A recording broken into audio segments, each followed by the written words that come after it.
Bismillahirrahmanirrahim. Bismillahirrahmanirrahim. Assalamualaikum warahmatullahi wabarakatuh. Alhamdulillah wassalatu wassalamu ala Rasulillah wa ala alihi wa sahbihi wa mawalah wa la hawla wa la quwata illa billahi wa ba'du. Alhamdulillah, di pagi hari ini kita bisa duduk kembali untuk bertalabul ilmi. Salawat dan juga salam kita aturkan kepada Rasul kita Nabi besar Muhammad sallallahu alaihi wasallam. Kajian di pagi hari ini kita akan membahas satu hadis Nabi sallallahu alaihi wasallam yang sangat pendek tetapi syarat dengan makna. Dari hadis Nufai ibn Harith al-Thaqafi radhiyallahu anhu qala,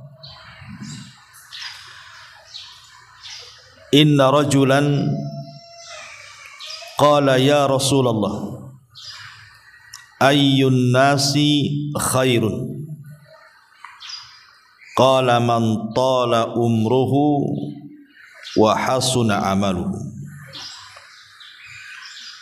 qala fa ayyun nasi syarrun, qala man tala umruhu wa sa'a amaluhu, rawahu Tirmidzi. Dari Nufai ibnu Harith al-Thaqafi radhiyallahu anhu, ada seorang laki-laki berkata kepada Nabi sallallahu alaihi wasallam, Rasul, manusia yang paling baik itu seperti apa? Maka Rasul mengatakan, man tala umruhu wa hasuna amaluhu, yang panjang umurnya tapi baik amalannya. Kemudian laki-laki ini bertanya lagi, lalu siapa manusia yang paling buruk kalau begitu? Maka Rasul mengatakan, man tala umruhu wa sa'a amaluhu, yang panjang umurnya jelek pula amalannya.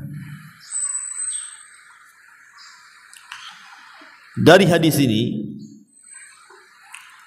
kita tahu bahwa orang yang dipanjangkan usia terkadang baik bagi dia, tetapi juga terkadang buruk bagi dia. Makanya kenapa Nabi sallallahu alaihi wasallam mengatakan, la yatamannayanna ahadukumul maut imma muhsinan fala'allahu an yazdad khairan wa imma musian fala'allahu an yasta'tib. Kata Nabi sallallahu alaihi wasallam, janganlah seseorang dari kalian berharap kematian, barangkali jika dia berbuat baik, semoga bertambahlah nilai kebaikannya, tapi jika dia berbuat salah, semoga dia bisa menyesali kesalahannya. Artinya bahwa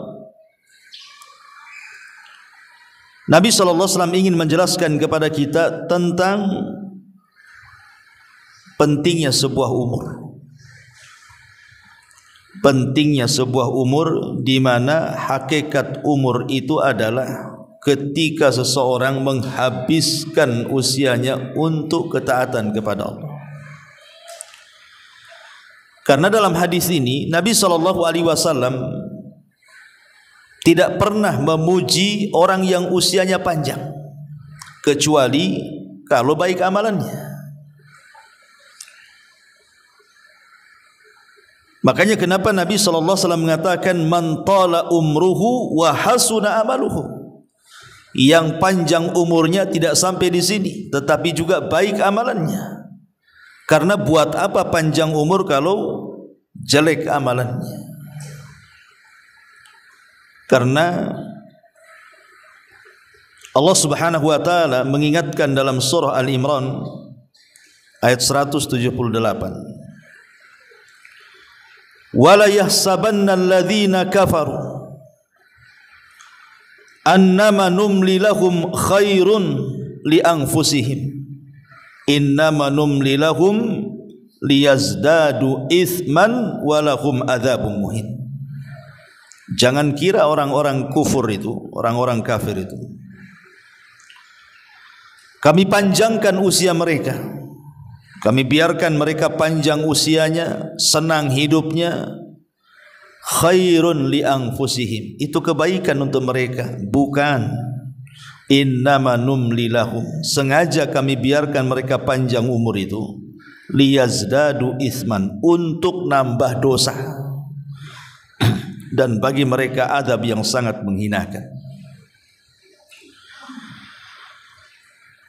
Lihat bagaimana Allah Subhanahu wa taala mengingatkan, kalau panjang umur itu tidak ada manfaatnya bagi ketaatan kepada Allah, buat apa? Jangan-jangan itu istidraj saja tuh.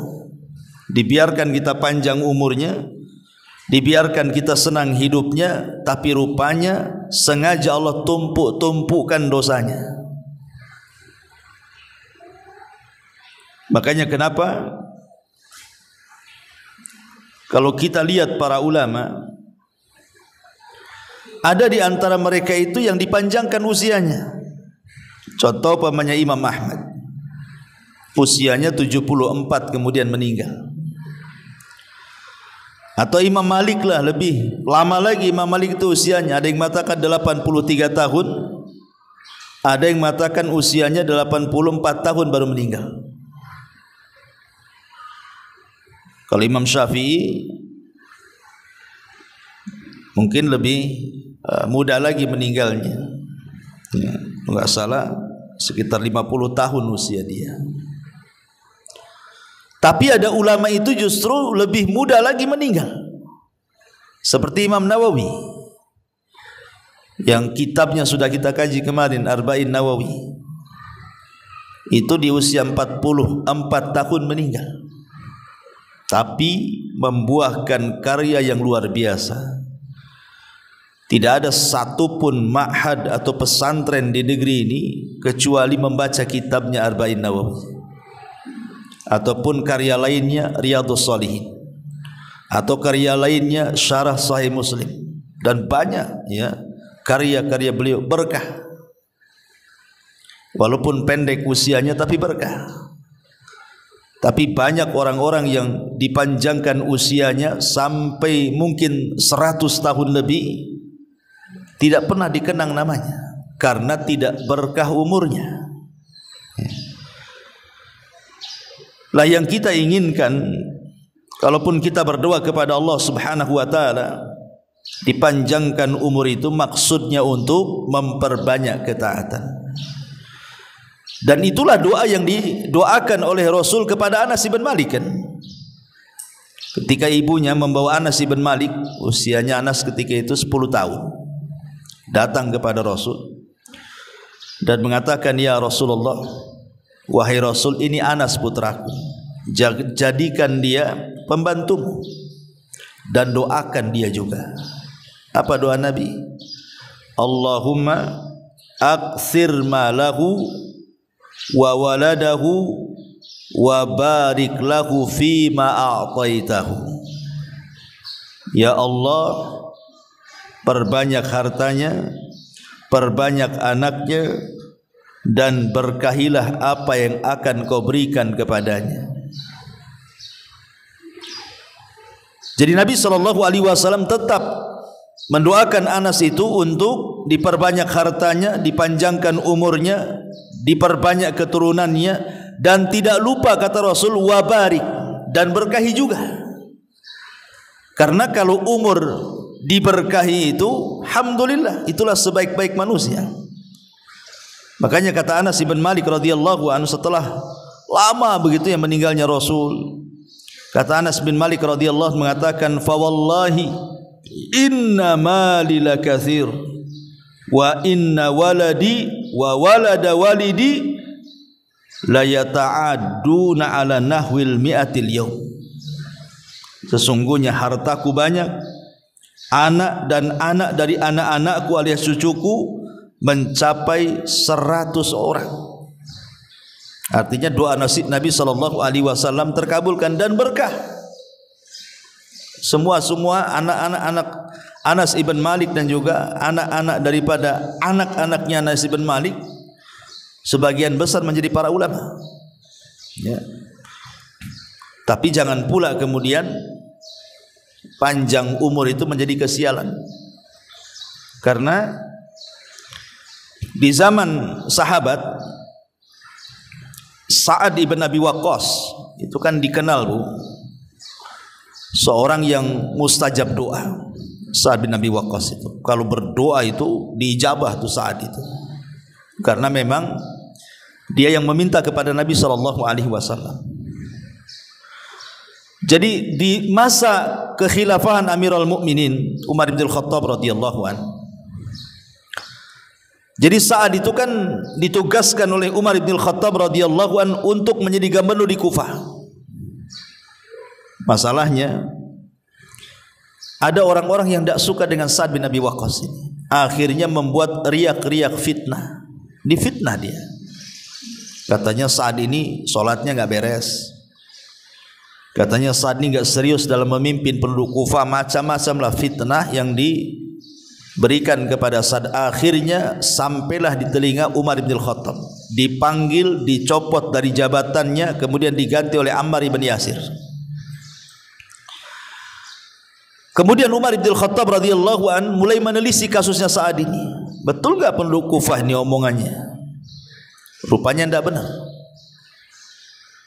Hanya 1-2 orang saja yang tidak suka kepada Sa'ad, itulah yang menjadi provokator yang memprovokasi penduduk Kufah. Dari situ geramlah Sa'ad, kemudian berdoa. Apa kata Sa'ad? Dia mengatakan, ya Allah, Allahumma in kana abduka hadza kadhiba qama riya'an wa sum'atan fa'atil umrahu wa atil faqrahu wa arridhu bil fitani. Ya Allah, kalau memang ucapan orang itu dusta terhadap diriku, aku tidak pernah melakukan mereka ucapkan, dan dia mengucapkan seperti itu karena ria dan sum'ah saja, panjangkan umurnya dan panjangkan juga kefakirannya, kemudian berikan sebanyak-banyaknya fitnah kepada dia. Itu doanya Sa'ad bin Abi Waqqas karena merasa pihak dizalimi masalahnya kan. Akhirnya berselang waktu panjang sekali. Rupanya orang yang didoakan Sa'ad itu betul-betul panjang umurnya, panjang sekali umurnya, dan dia menjadi orang yang sangat fakir. Tidak ada orang fakir di Kufah kecuali dia. Tidak punya rumah, tidak punya apa-apa, dan dia pun menjadi peminta-minta di jalan. Kemudian banyak orang mencela dia. Tentu umur yang seperti ini tidak berkah, walaupun panjang umurnya kan. Karena panjang umur karena doa orang yang dizalimi masalahnya. Nggak berkah umur yang kayak gini nih. Dan kasusnya sama juga kepada Sa'id ibn Zaid, satu di antara 10 sahabat yang dijanjikan masuk surga. Jadi dia kes dengan seorang wanita namanya Arwa bintu Uwais, Arwa bintu Aus, ya, radhiyallahu an. Sa'id ibn Zaid ini ibn Amr ibn Nufail ini bermasalah dengan seorang wanita jahat namanya Arwa bintu Uwais kalau nggak salah. Jadi Sa'id ibn Zaid ini kan punya kebunnya luas. Kemudian banyak pula di situ pokok-pokok kurma. dan di situ ada sumur. Kita lihat di zaman itu air sangat mahal kan gitu ya. Tiba-tiba kemudian si wanita jahat ini mengklaim bahwa itu tanah-tanah dia, itu sumur-sumur dia, itu pula pokok kurma dia. Bersumpah-sumpah. Akhirnya kemudian kasusnya sampai kepada Marwan ibn Hakam yang ketika itu menjadi berkuasa di situ. Kemudian Marwan pun memanggil Sa'id ibn Zaidin, betul enggak itu tanah milik orang kau ambil? Karena wanita itu mengklaim itu tanahnya, sumurnya, kemudian pokok kurmanya. Jadi Sa'id ibn Zaid ini sambil menangis dengan mengatakan, mungkinkah aku mengambil lahan orang? Sementara Nabi SAW mengatakan barang siapa yang mengambil tanah satu jengkal saja akan dikalungkan 7 lapis ke bumi pada hari kiamat. Mungkinkah saya mengambilnya? Sambil menangis tuh, ya. Sa'id ibn Zaid, mustahil aku mengambil tanah orang, katanya. Kemudian dia mengatakan, tetapi sudahlah. Kalau dia mengaku itu tanahnya, kuberikan tanahku kepadanya. Kuberikan kurma itu kepadanya dan kuberikan sak sumur-sumurnya. Kemudian dia berdoa kepada Allah, Allahumma in kana kadzibatan. Allahumma in kanat kadzibatan. Ya Allah, kalau wanita yang mengaku-ngaku itu pendusta. Lihat doanya. Fa'atil umroha, panjangkan tu usianya. Wa'ami basaraha, tapi butakan kedua matanya. Waqtulha fi mazra'atiha, bunuh dia di ladangnya. Lihat doanya Sa'id bin Zaid ini. Subhanallah. Wanita ini dipanjangkan usianya, betul-betul dipanjangkan sehingga dia bisa menikmati hasil kezaliman kebunnya. Akhirnya setelah dia tua, dia buta. Kemudian dia karena buta, tidak tahu arah di dalam kebunnya, kemudian dia terperosok masuk pula ke sumurnya itu, mati di sumurnya. Kan wanita ini juga panjang juga umurnya kan, tapi kan tidak berkah kan gitu. Lah jangan sampai kemudian Allah Subhanahu wa taala memberikan usia panjang itu karena doa orang-orang yang kita zalimi itu. Ya. Atau mungkin kita diberikan usia panjang tetapi tidak ada keberkahannya. Nauzubillah. Karena Allah tidak pernah memuji orang tua yang panjang-panjang usianya itu, kecuali kalau diikat dengan amal soleh baru Allah puji. Ma'asyiral muslimat yang dimuliakan Allah Subhanahu wa taala. Kenapa demikian? Karena Al-Qur'anul Karim ketika bicara soal orang-orang kafir yang menyesal dan mereka ingin kembali ke bumi supaya bisa beramal soleh, Allah Subhanahu wa taala singgung tuh orang-orang kafir itu dan mengatakan, awalam nu'ammirkum ma yatadzakkaru fihi man tadzakkar wa ja'akumun nadhir, kata Allah. Allah mengatakan, bukankah kami telah memanjangkan umur dalam masa yang cukup untuk dapat berfikir bagi orang-orang yang bisa berfikir, dan bukankah pula telah datang kepada kamu peringatan? Kenapa kau tidak berubah? Kenapa kau tidak beriman? Kenapa baru sekarang sadar ingin kembali ke bumi dan ingin beramal saleh? Kalla innaha kalimatun huwa qailuha. Mustahil lah orang mati hidup lagi. Itu hanya dongeng-dongeng dia saja kepengen seperti itu. Jadi Allah Subhanahu wa taala mengingatkan kan kepada kita soal usia atau soal umur tu. Awalam nu'ammirkum ma yatadzakkaru fihi man tadzakkar. Sudahkah aku berikan umur cukup-cukuplah kepada kalian itu? Mungkin di antara kita ada yang dicukupkan usianya sampai 50, 60, 70 tahun, kan dah cukup tuh. Ya. Dan peringatan pun sudah Allah Subhanahu wa taala berikan kepada kita, coba. Mulai daripada rambut putih itu kan peringatan tuh. Oh, dengan rambut uban itu tandanya kita sudah menua dan sudah mendekati ajal. Kemudian dengan banyaknya penyakit yang Allah berikan kepada kita, yang dulu ketika di masa muda jaranglah penyakit-penyakit itu muncul, sekarang muncul pula sudah tua. Itu juga peringatan bahwa kita sudah dekat kan itu ya. Belum lagi mungkin sekarang ibu mendengarkan ceramah-ceramah, ya, ngaji setiap minggu entah berapa kali, atau mungkin di YouTube, di radio, di televisi, baca makalah, mungkin dinasihati temannya. Kurang apa itu peringatan yang Allah kirim kepada kita itu? Awalam nu'ammirkum, bukankah aku sudah kasih umur? Kenapa kau tidak mengambil pelajaran dari peringatan itu? Maksudnya gitu. Atau mungkin melihat teman-teman yang sudah meninggal duluan daripada kita, kita pula yang mandikan, kita pula yang kafankan, kita pula yang kuburkan. Tak juga diambil peringatannya. Hadis ini Allah Subhanahu wa taala ingin ingatkan kita bahwa di balik usia itu ada peringatan di situ. Ma'asyiral muslimat yang dimuliakan Allah Subhanahu wa taala.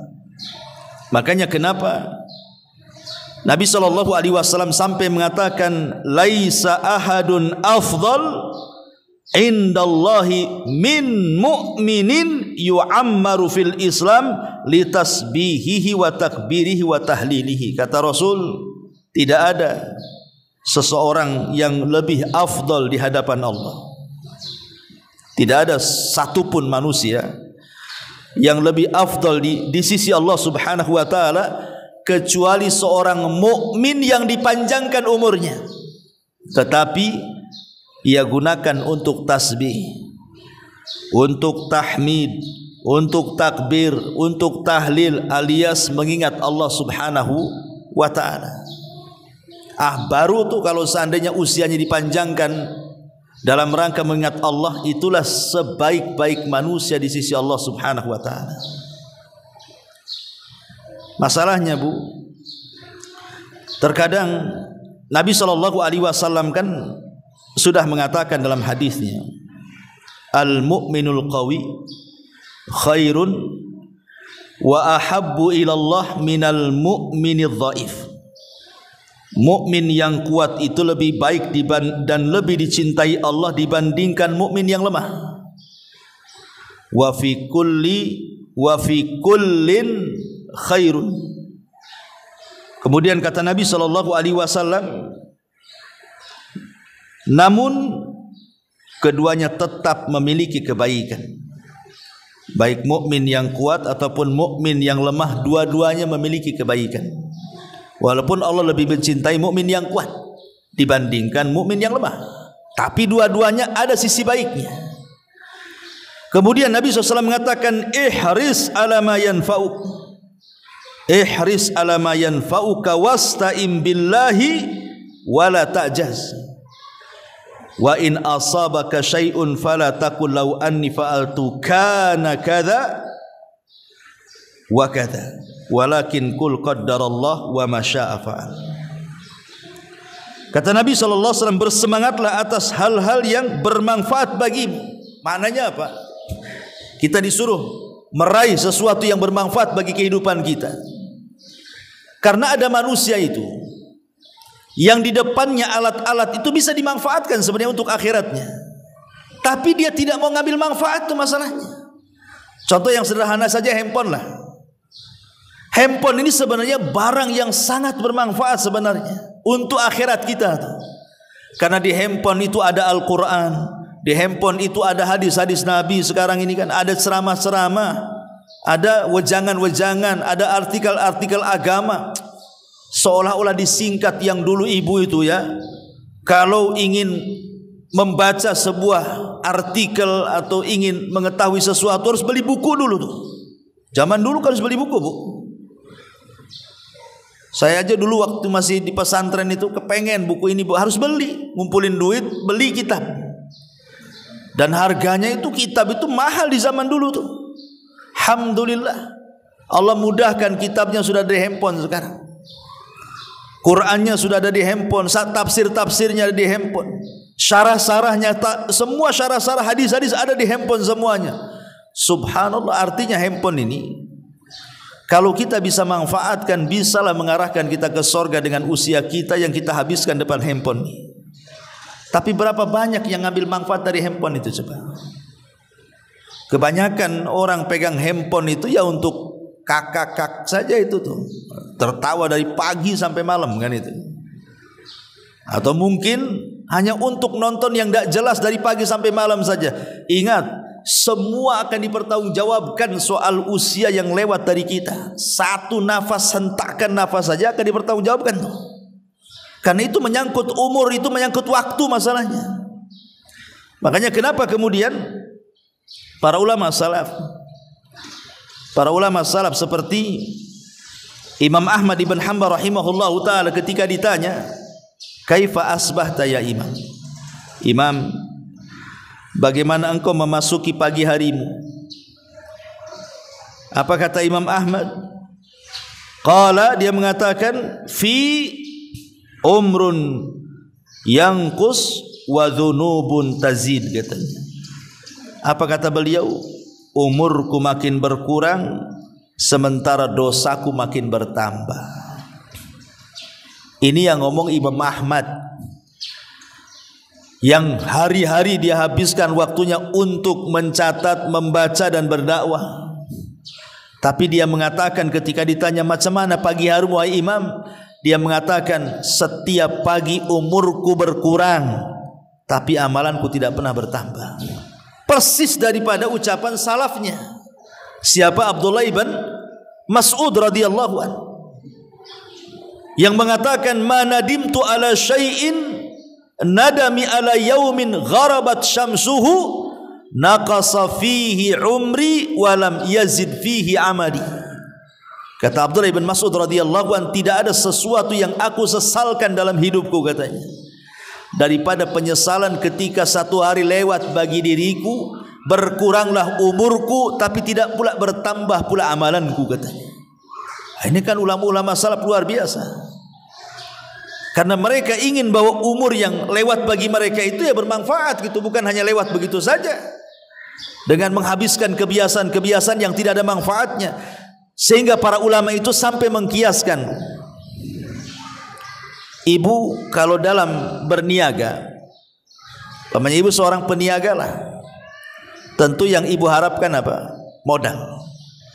Seorang peniaga itu yang diharapkan adalah modal besar. Makin besar modalnya, makin besarlah keuntungannya. Itulah seorang pedagang. Lihat para pembisnis itu, sampai mereka untuk cari modal itu sampai utang-utang orang kan begitu. Karena itulah ra'sul mal. Itulah pokok harta dalam dunia perniagaan, itu modalnya tuh. Besar tidaknya sebuah keuntungan ditentukan oleh modal. Makin besar modalnya, makin besar untungnya. Kalau kecil modalnya, ya kecil juga keuntungannya lah. Tidak mungkinlah ibu usaha modal 200.000 pengen untung 10 juta dari mana? Ya kalau ingin punya untung 10 juta per bulan, ya modalnya pun harus ratusan juta kan begitu. Itu logika. Lah ulama mengatakan, kalau modal uang itu istilahnya ra'sul mal fit tijarah, itu pokok harta dalam perniagaan, maka waktu itu adalah modal dari usia yang berjalan pada diri kita. Jadi waktu itu modal kita. Jadi kalau kita ingin untung di akhirat, mendapatkan surga Allah Subhanahu wa taala, perbesar modalnya. Artinya apa? Gunakan waktu dalam usia kita ini sebaik mungkin gitu loh.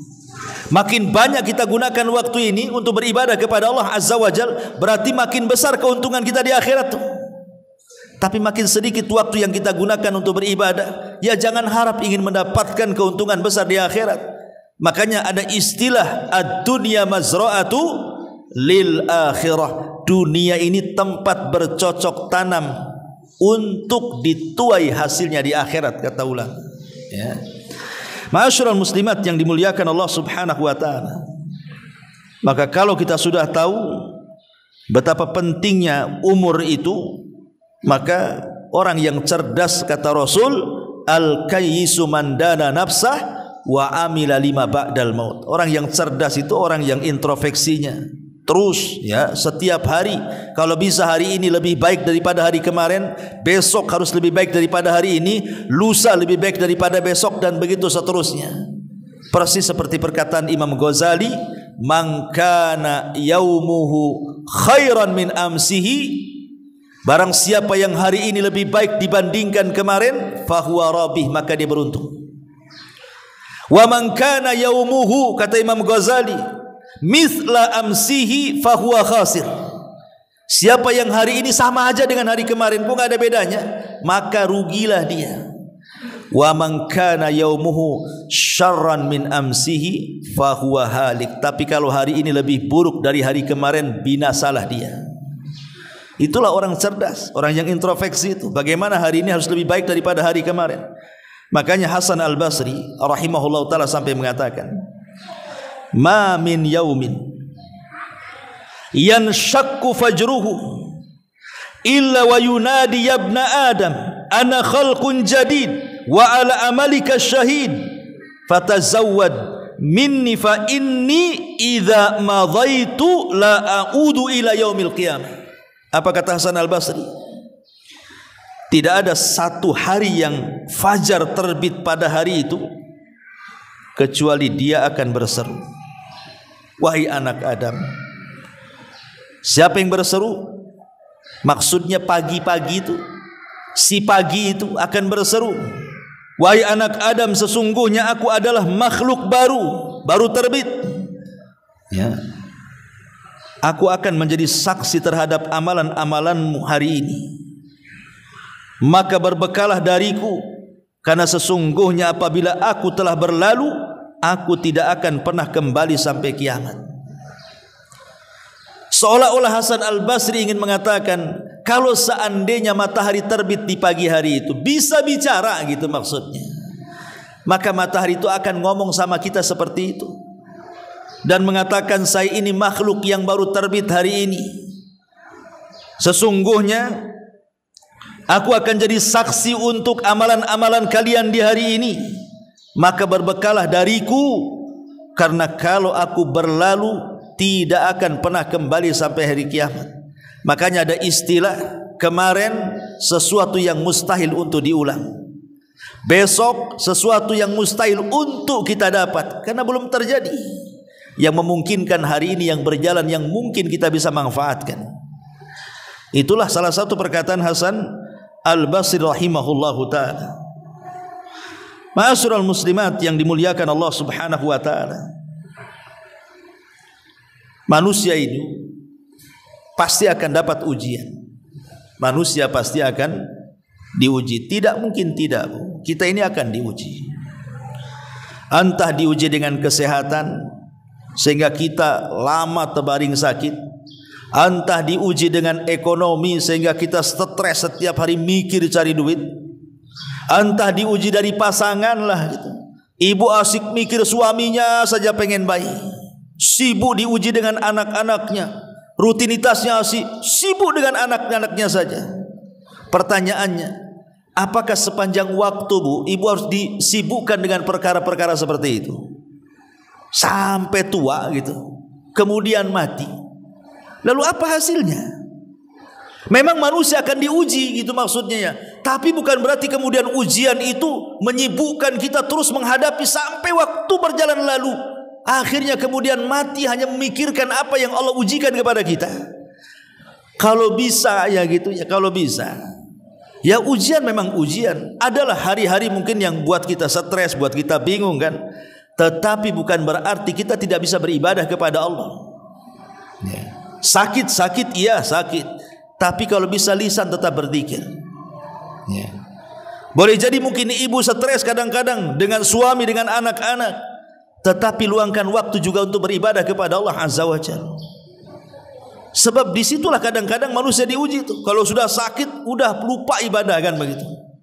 Kalau sudah miskin gitu ya, sudah susah cari uang, jangankan cerita hadir di majelis ta'lim, ke masjid sholat pun tidak. Ini kan masalah. Ya. Atau diuji dengan kekayaan, makin lupa diri pula dia. Nah, jangan sampai kemudian waktu berlalu akhirnya tidak ada pula lah yang bisa kita manfaatkan dalam hidup kita dengan ibadah dan memperbanyak pahala di hadapan Allah karena sibuk tadi menghadapi ujian tadi.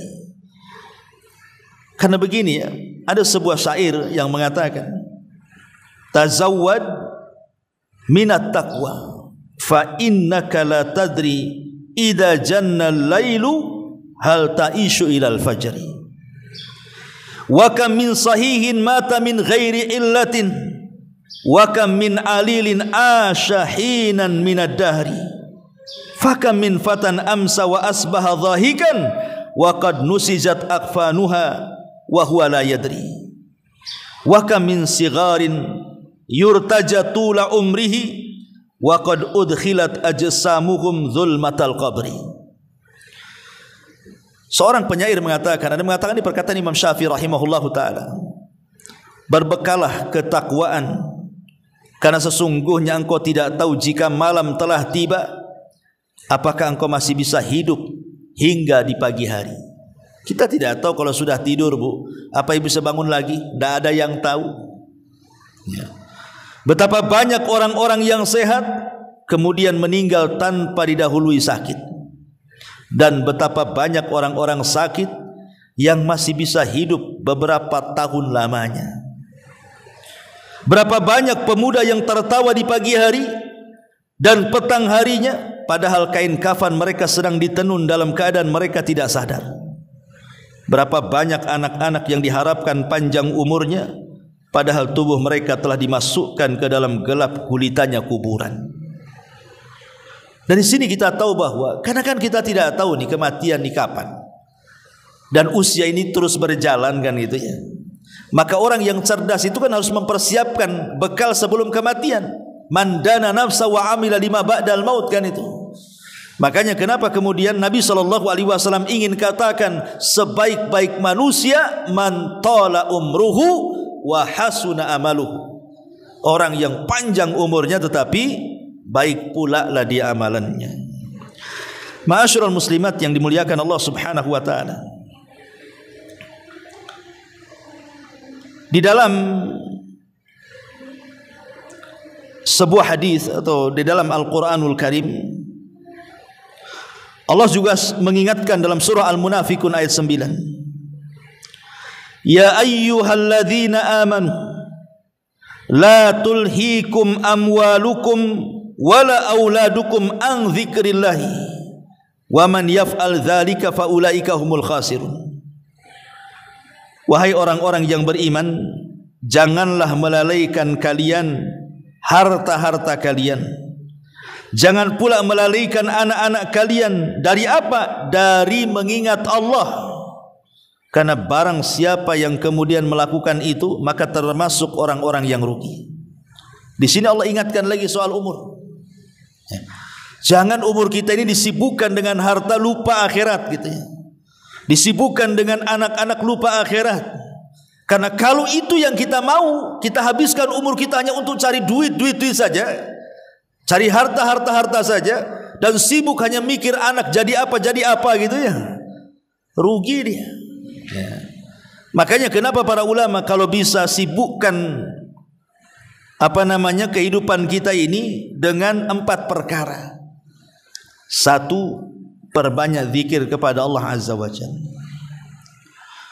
Kemudian yang kedua, carilah amalan-amalan yang amalan itu bisa mengalir setelah kematian kita.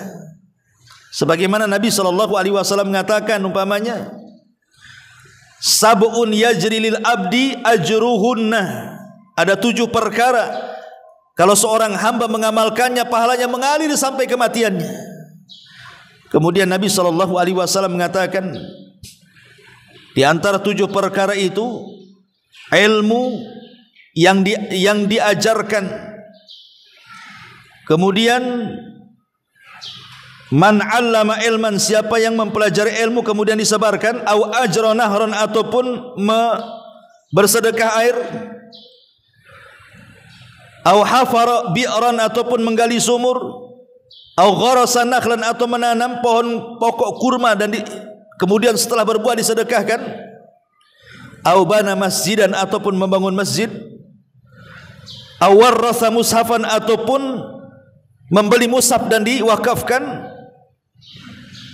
au taraka, ataupun di sini au taraka waladan yastaghfiru lahu ba'da mautihi, ataupun meninggalkan anak yang kelak akan memintakan ampun untuk orang tua setelah kematiannya. Jadi orang yang cerdas itu supaya umurnya tidak sia-sia, maka carilah amalan-amalan itu Bu yang sangat manfaat untuk kehidupan kita setelah kematian. Ya semua amal itu bermanfaat, tapi seorang muslim kan harus memilah-milih gitu ya, supaya amalannya itu langgeng sampai kematian dia, sehingga pahalanya terus mengalir menjadi amal jariyah ya. Ma'asyiral muslimat yang dimuliakan Allah Subhanahu wa taala ya. Ini yang kedua. Yang ketiga, mudawamatu ala al-amali saleh, senantiasa istiqomah untuk beramal saleh. Istiqomah beramal saleh itu artinya tidak apa-apa Bu, amalan itu sedikit, tapi yang penting terus-terusan. Karena Allah itu tidak akan bosan dengan amalan kita, kita yang akan bosan untuk beramal. Kalau kita kemudian memborong semua amalan kita, itu tidak akan langgeng itu ibadah kita itu, karena lama-lama bosan. Makanya sedikit-sedikit tetapi tidak membosankan, yang penting terus-terusan, itu jauh lebih baik. Kata Rasul, khairul a'mal adwamuha wa in qalla, sebaik-baik amal itu sedikit tapi terus-terusan ya. Sedekah ya mungkin sedekah tak banyak ya, 100-200 ribu, banyak loh Ustaz itu ya, 10-20 ribu, oh masih banyak, ya udahlah 1.000-2.000 lah kan gitu. Yang penting kan terus-terusan tuh ya, tidak terputus sedekahnya. Karena ini yang diinginkan itu adalah fa amma man a'ta wattaqa wa saddaqa bil husna fasanu yassiruhu lil yusra. Yang kita inginkan itu fasanu yassiruhu lil yusra. Sudah mudah jalannya, Allah mudahkan. Ya, sudah mudah kita sedekah dengan walaupun tak banyak kan terus-terusan tuh. Makin Allah mudahkan lagi sehingga nanti ditutup kematiannya dengan itu. Awalnya apa? Membiasakan ibadah. Makanya kalau banyak-banyak ibadah nanti bosan. Kalau sudah bosan malas, kalau sudah malas ditinggalkan pula ibadah itu. Tapi kalau sedikit-sedikit ibadahnya itu, dia minimalnya tidak akan bosan dan terus-terusan. Boleh jadi Allah tutup usianya dengan itu. Itulah makna fasanu yassiruhu lil yusra itu artinya ya. Atau yang keempat, al-bathu anit ta'ati wal musara'ati bil khairat, berlomba-lomba dalam kebaikan. Kata Nabi SAW, siapa yang mengunjungi orang sakit hari ini? Kata Abu Bakar, saya. Kata Nabi SAW, siapa yang puasa hari ini? Kata Abu Bakar, saya. Kemudian Rasul mengatakan, siapa yang mengikuti orang ke jenazah ke kuburan? Kata Abu Bakar, saya. Kemudian kata Nabi SAW, siapa yang berpuasa, kemudian memberi makan, kemudian tadi orang sakit, jenazah. Kemudian Abu Bakar mengatakan, semua saya tuh. Kata Nabi SAW, siapa yang terkumpul 4 perkara dalam satu waktu, maka diwajibkan dia masuk surga. Pertama puasa, memberi makan fakir miskin, mengunjungi orang sakit, dan mengantar jenazah ke kuburan. Itu yang dilakukan Abu Bakar Siddiq radhiyallahu anhu. Itu yang disebut dengan fastabiqul khairat, berlomba-lomba dalam kebaikan. Ma'asyiral muslimat yang dimuliakan Allah Azza wa Jalla, ini diantara faedah daripada hadis man tala umruhu wa hasuna amaluhu. Ya, maaf ya, mungkin tidak ada terjawab. Ini hari ini saya ada jadwal baru di Batu Besar ya, jadi saya harus cepat ya. Kalau di tempat sama sudah sawari masih belakang saya kalau bisa dikejar kan, tapi kalau di Batu Besar ini agak jauh pula gitu. Jadi saya sampai di sini saja. Subhanallah.